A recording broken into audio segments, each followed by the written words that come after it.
Ever lost sleep, replaying a what-if moment?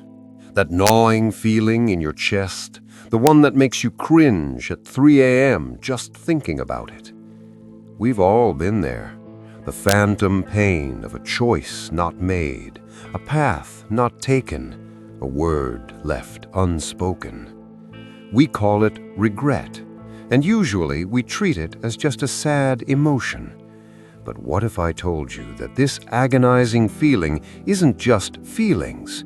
It is a predictable, calculated pattern driven by your brain's economics. Today, we are not just acknowledging the pain. We are dissecting the hidden psychological forces that make regret feel so overwhelming, and how understanding them can actually set you free. Why does the sting of a mistake last longer than the joy of a victory? Behavioral economics has a name for this: loss aversion. Studies show that the psychological pain of losing something is twice as powerful as the pleasure of gaining the same thing. Losing $100 feels much worse than finding $100 feels good. Your brain is wired to prioritize not losing over winning. Then there is the endowment effect. We overvalue what we already have.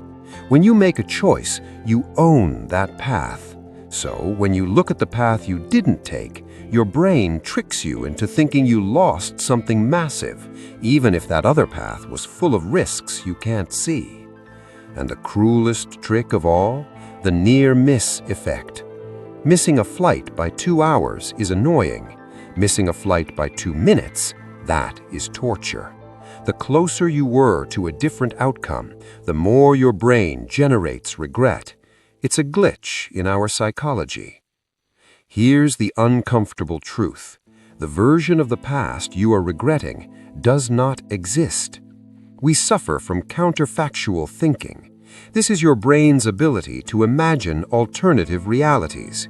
You create a movie in your head where if you had just taken that other job or made that investment, everything would be perfect.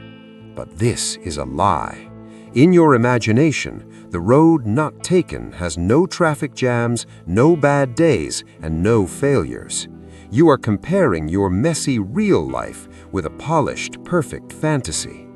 This is fueled by hindsight bias. Looking back, the right choice seems obvious. You say, "I should have known." But the truth is, with the information you had at the time, you couldn't have known. You're judging your past self with your present knowledge, and that is unfair. So do we just ignore regret? No, we weaponize it. Regret is data.